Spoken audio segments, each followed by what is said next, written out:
motivate yourself to get up and log in and dedicate yourself so you could finally have some money. The dream is not to have a Lambo. The dream is to have a mother who isn't worried about hospital bills. The dream is to be able to travel around the world because there's a place you want to see before you die. The dream is to not have that depression on a Sunday night because you have work on a Monday morning. The dream is to have a car that works, and if it breaks down, you can afford to pay it. That is the dream. And to achieve this dream, you do not have to go and die in a ditch in Ukraine. You do not have to climb Mount Everest. You have to open up a laptop and type, and you still fail.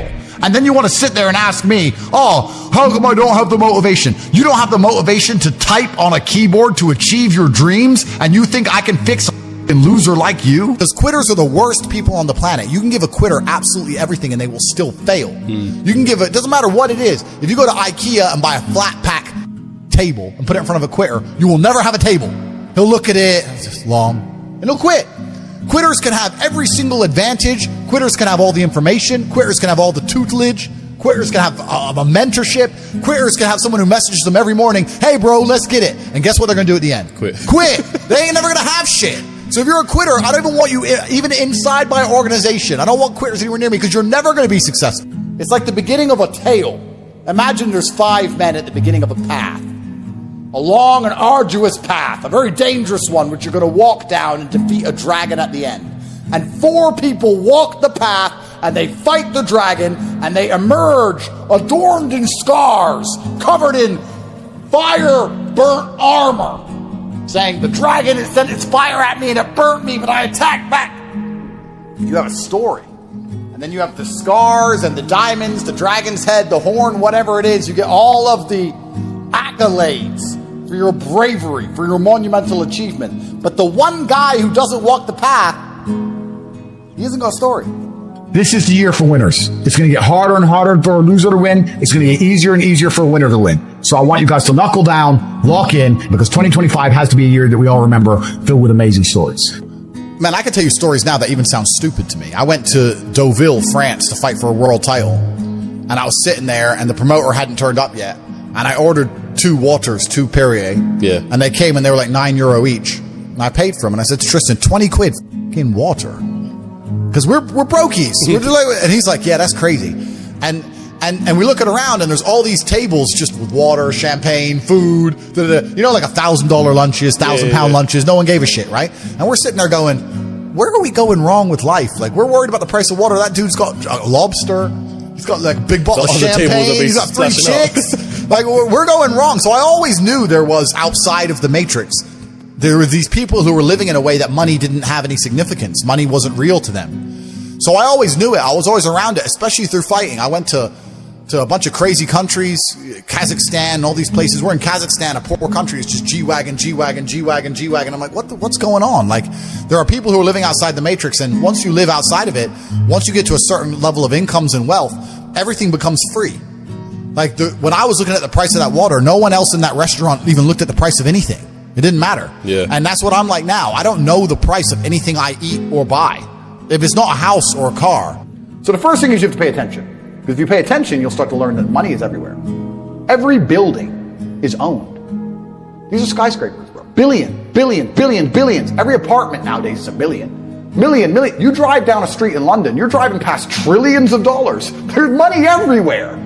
It's all around us. When I was broke, I thought that the world was broke. I thought that there was no money.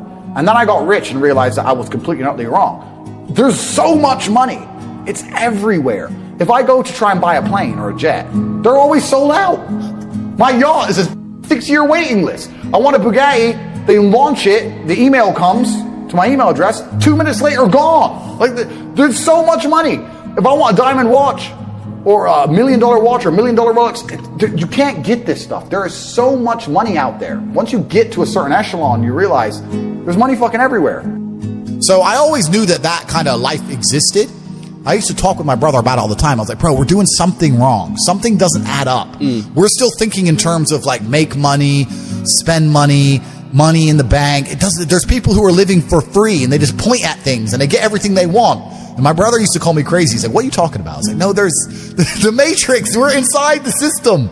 We need to escape. And now I managed to find a way out. So I always knew it existed. I was always looking for it. And it does exist, man. You can get to a point of income. You can get to a point of wealth generation where literally everything is free.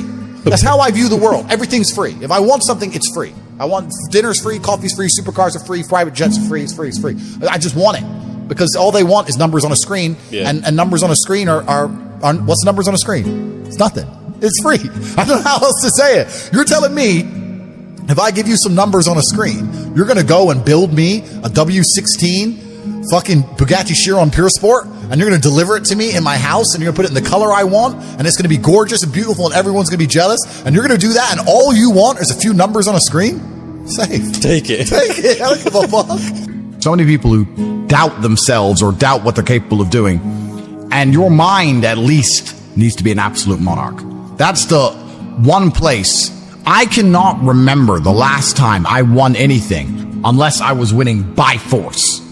You do not win. There's no easy ride to the end. There's no democratic, smooth sailing, fair election, girl boss, woke, liberal, bullshit versus conservative, we won the vote, crap, to the end goal. You're only ever going to win by force. And force can only be implied by an absolute monarchy. So even if you're living in the West, when you understand you're living in a false democratic system, which has done nothing but lie to you and cheat you of all of your opportunities since the day you were born, your mind must be an absolute monarchy where your commands are instantly obeyed and you instantly comply with your own mind. If your mind says, I'm going to train today, your body must instantly comply with the overlord, the absolute monarch, which is your intention, because it is intention which matters above all things. You know, people talk about motivation all the time, and I'm tired of getting asked this question. Let me explain something to you about motivation. If you felt like doing something and you didn't do it, you were never motivated. And if you didn't feel like doing something and you still did it, then you were motivated. How you feel has absolutely nothing to do with motivation. Motivation can be measured purely by the action in and of itself. Did you take action? Did you do what you were supposed to do? If so, you were motivated enough to do it. Even if you didn't want to do it, even if you hated the idea of doing it and was resentful about the fact you had to do it, that is motivation. Action itself. Because when you look at words like procrastination, they give big fancy titles for this.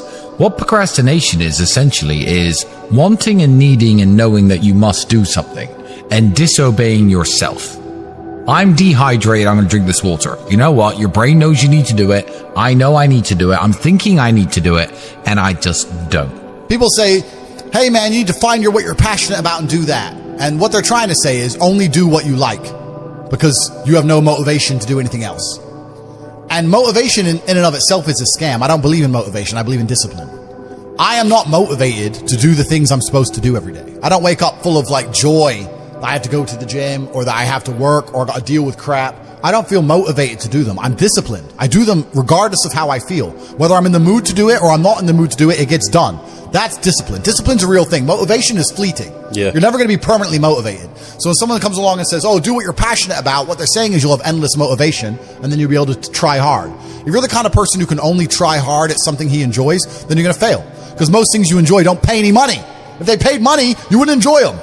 It's called a job, right? Nobody likes their job. You like your hobby. I'm sure you like playing video games. Maybe 1%, 0.1% can make money from video games, right? Most people, you ain't ever going to make it. Yeah. Do you think the guy in China who owns a concrete plant is passionate about concrete? Do you think he's sitting there stroking it at night, naked in bed? Fuck no. It's money. Be passionate about success. If you're passionate about money, then you can be passionate about anything. I'll be passionate about any business on earth that pays me. If you pay me $1 billion to dig that hole, I'll be very passionate about that hole. I will dig that hole. Yeah. I'm super happy, but I'm angry. Angry is motivating to me. You can't sleep if you're angry, so you better work, right? So I'm an angry guy, but I'm a happy guy. And I see the world as a violent place. I've always seen it as a violent place. If most people look at a tree, they see a beautiful tree, right? If I look at a big, strong, beautiful tree, I think he must have f***ed up every other little sapling around him. He took all the water, took all the nutrients, he destroyed them all. There was once 20 trees, and all 19 are dead. And they got one tree left, the big G, top G tree. Well, not one. Top tree. Tate. That's it. That's violence. Violence got him there, right? He destroyed his enemy. That's how he got to the top. You see a beautiful tree, I see violence. You understand? And that's the true nature of the universe. You have to learn that you have to take things from other people. And by taking it, I'm not saying go rob a bank. I'm not saying that. I'm saying completely the opposite. You can be a philanthropist. I'm taking money from everyone inside of HU, but I'm changing their lives. It's a good thing. You can take money in a positive way. Most people don't look at life that way. And when you look at life that way, you need to start identifying. One of the things we teach inside of HU is to identify every single time your money is taken from you. So I say this to people. I say, for the next 2 weeks, every time you spend money, even if it's a pound, write down how they got it from you. And they're like, what do you mean? I'm like, all right, cool. You're walking down the street. You're going to Starbucks. You buy a coffee. Why did they take your money? Well, I wanted coffee. Yeah, but how? Okay, you wanted coffee, right? Cool. Did you only want a coffee because you saw Starbucks, or did you want coffee beforehand? Why did you want their coffee and not another coffee? Did you buy a cake as well? Why did you buy a cake? All right, cool. So now you identified how they took your money. Then realize how they could have took more of your money.